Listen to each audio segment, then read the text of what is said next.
Okay, so last time I'd forgotten what the precise ingredients for the faint constitution crystal were. So go to your journal. This is just helpful in general. Um, you're always going to find all you need to know about Winter Forge enchantments, everything related, at the bottom of magic and religion. And it will be from the sort of lowish 90s up to the high 90s. So it's restored. So known crystal recipes. I found it on the first try. Faint Constitution Crystal, Glowing Radiant Constitution Crystal. And yeah, see, this is what the recipes you know.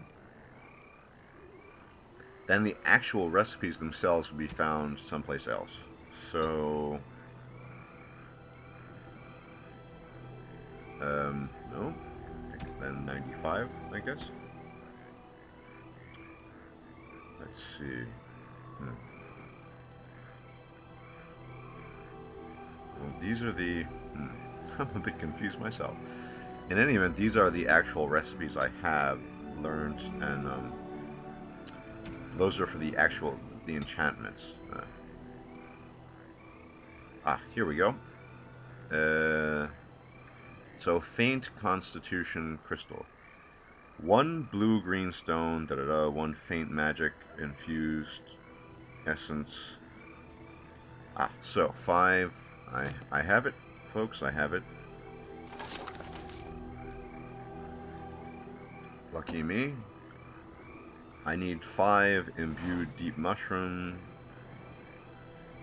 Have that. And there should be an imbued greenstone somewhere. Here. Yep. Oh, excellent. Okay, so let's cross our fingers. This should work.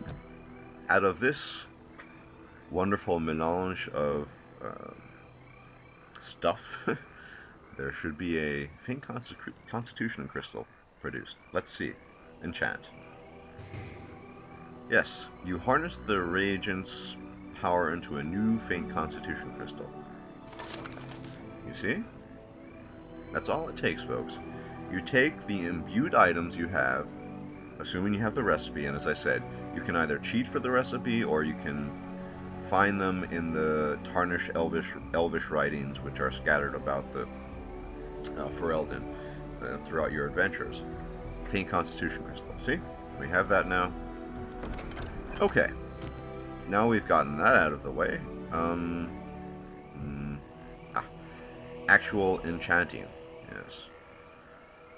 So, I'm going to skip that as, once again, the actual enchanting requires essences and crystals, which you've created through the formulae that you found, the imbued items.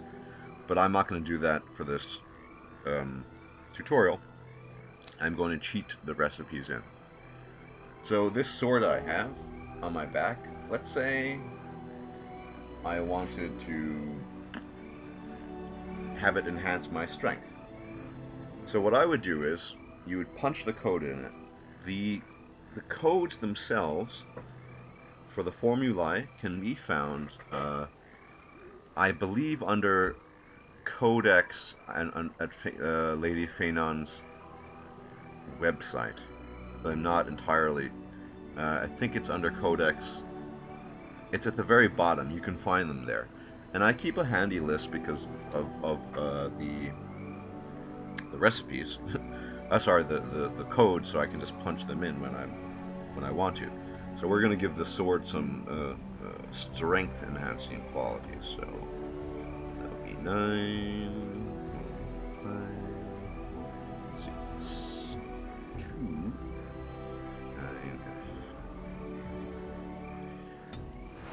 See, I've been granted scrolls and reagents requested, which are pristine inscription of strength. So we're going to go back to the enchantment hotel. Oh, that's not what I want. I have to take the sword off my back. So, taking the sword off my back.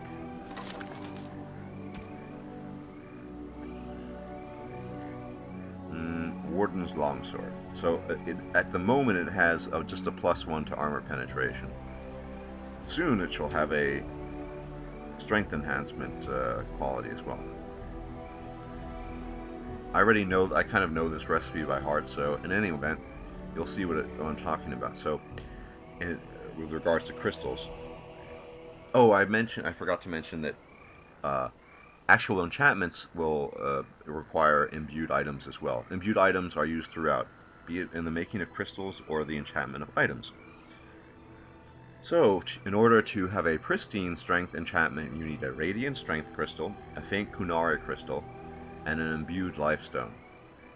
And remember, you can enchant on any level, assuming you have the ingredients. But the different enchantment skills dictate what level crystals you can create. You see? If you cheated in through the barrel, it doesn't matter. But if you have only one level of enchantment skill, you're not going to be able to create radiant crystals, for example, which are necessary for pristine enchantments. Anyway, so these are the things required. See? No? Warden's Longsword, Star Metal, +1 armor penetration. And let's enchant. And watch for the pretty colors, folks. It's quite... It is pretty. Watch. You see? That was nice.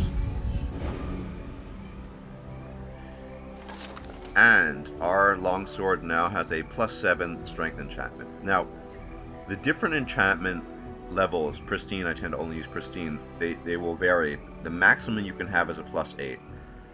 +7, +8. I'm not going to do this for this tutorial, I'll try it once. But if you get a +7, you just have to keep on clicking until you get a +8. Right. Let's hope that it's +8 this time. Nope. Let's try one more time, and after that, but in any event, you can keep on clicking when you're playing, and eventually get +8. It's a 50-50 chance.